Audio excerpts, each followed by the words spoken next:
Hello everyone, I am Anthropomantic Fiend and I do horror-related things on the internet. And it's probably gonna be a minute until you see this video, because a couple weeks ago now, I filmed a review of Creepshow. The raw footage of that ended up being an hour long, so I'm still editing it. So you won't see this video until I'm done editing that one. For what it's worth, I hope that video turns out well, and I don't really know what the point of this string of words was actually. I'm just, I guess, trying to apologize for the wait on the Creepshow review and just letting you know that I'm going to be doing all of the movies that were in that poll, and I have other reviews lined up for the future now as well, so that's gonna be fun. But the point of today's video is several weeks back now, in November, I got a book in the mail, and it's this thing. And this thing is Less Than Secret, a Cryptid comic anthology, and this was sent to me by my wonderful cousin, Ben Wright-Heuman. If you are not familiar with Ben, he wrote a couple of fantastic graphic novels, The Letters of the Devil and The Letters of the Devil 2, The Legacy of L. They're wonderful, suspenseful, extremely dark, kind of crime, murder, mystery, thriller things. And he came on my channel over this past summer to talk about this project. So if you want to check out that live stream, I'll have it linked probably in the cards up here somewhere. And this was curated by Rainer Canestein, I believe I'm saying that right, and him, and it includes the works of him and a bunch of other fantastic authors. And I'm not gonna spoil each story, but I'm kind of just gonna run over each one in kind of brief detail, and then just give you my basic thoughts on each one, and then let you know where you can pick this thing up for yourself, because it's really cool. And also, I just want to thank him for sending me this kind of special hardcover edition of it with this little case that it goes into, which is quite nice. He also sent me a wonderful little note to go with it, with a little sketch of, I believe, a chupacabra. So the first story in here is called A Day in the Life of Mothman by Kelsey Crawford, and it follows someone who is just going about their daily life and just keeps seeing Mothman in different places. And this is just in like a urban setting, like in broad daylight, but Mothman just keeps showing up, and we're just like, why is Mothman here? But the kind of sort of hesitancy that seeing Mothman gives this person actually turns out to be beneficial in some ways. I really enjoyed this one. It's one of the simpler stories in here. They're all fairly simple because they are shorts in an anthology, but this one has very little dialogue to it. It's a very image-driven story, and I find the way it uses Mothman as kind of this foreboding figure to be very interesting, and foreboding but not malevolent, if that makes sense. I don't want to say more than that because it'll spoil the story. The next story in the anthology is Creepy Crawler by Arian McCrae. This one follows the Fresno Nightcrawler, which is just this little sphere person with legs. It was just so weird, but look, I love Frezzy. Frezzy is extremely cute. And the whole story is just kind of this little town that's basically populated by cryptids. Frezzy rooms with Nessie, the Loch Ness Monster, Sasquatch, and even like the Gill Man from Creature from the Black Lagoon is like a bartender in this, which is delightful to me. Frezzy, because of their extremely short stature and immediately adorable appearance, sorry Frezzy, is unable to scare people the way they would like to, and that makes them incredibly sad. And it's just this cute little story of Frezzy's determination to scare someone. Quite possibly one of my favorite stories in the whole anthology. I just thought it was really fun and really cute. After that, we have A Mother's Love, which is Ben's story, and this one has kind of a Wild West setting, but it's kind of a fantasy Wild West setting. I believe he based it on a homebrew D&D campaign he was running at one point. So all of the Wild Westy people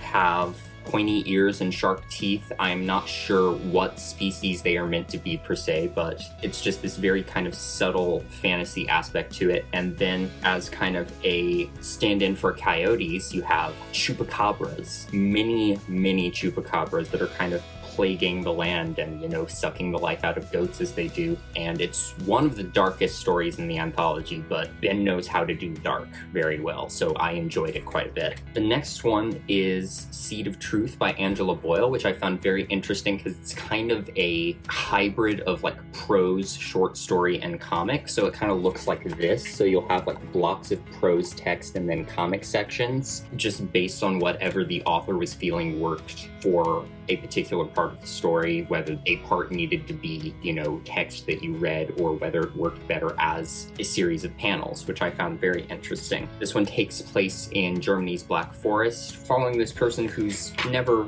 identified by name, but is just presumably this sweet old lady who has a Elwetrich as a pet named Fausto, who wears a little cape. And if you want to know what an Elwetrich is, if I'm even pronouncing that right, because I was not familiar with this creature prior to this, it's this little thing.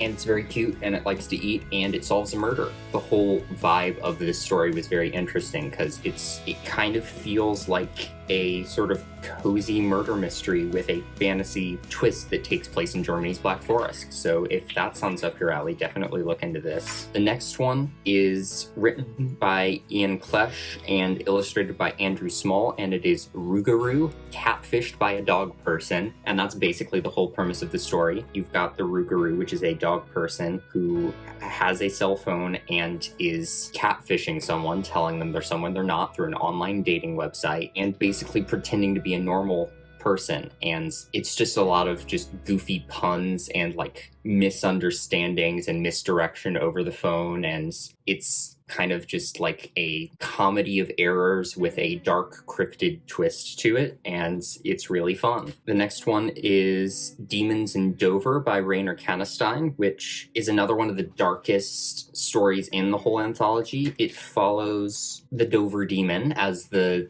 title would suggest, and this kind of bratty little kid who runs into it in the middle of the night, throws a basketball at it for some stupid reason, and what comes out of that. And I won't tell you what happens, but I'll just say it's not good and it's very spooky. The final story in the anthology is probably my favorite, and that is Emo's Christmas. This one follows a kid named Emo. They're literally just like a emo, dark, spooky, black-clad alternative kid, which I can relate to, who's at a family Christmas gathering, doesn't really seem to quite fit in there, loves their family, but it's like an awkward situation, and Emo just is kind of done with the family conversations and is just not comfortable there. And I love my family Christmas gatherings, but just as an introvert and someone who can very quickly become just emotionally and socially drained, I can relate to that quite a bit. And then Sis brings her new boyfriend to the family gathering, JD, the Jersey Devil. And he's literally just the Jersey Devil, and they're fine with it. And he's just sitting at the dinner table, and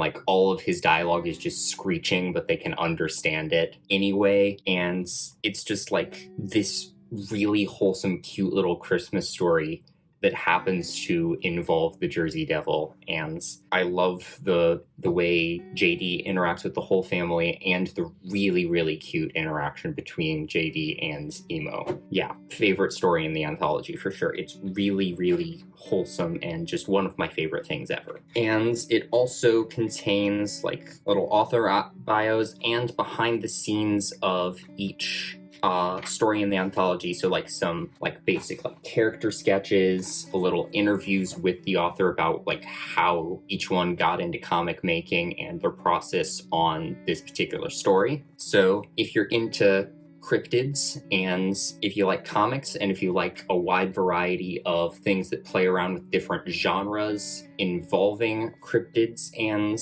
unusual, cool creatures, I highly, highly recommend this. I meant to look at the note that Ben gave me, which had some stuff about things I should tell my subscribers on it, but I didn't, so I'm gonna look at my bulletin board. I'm gonna look at my bulletin board really quick. All right, the paperback and hardcovers are currently available to purchase in the US through Canon Wright Productions. That's gonna be, let me look at the bulletin board again, through canonwright.com, which I think is a play on the names Canestein and Wright-Heuman, but it's CANONWRITE.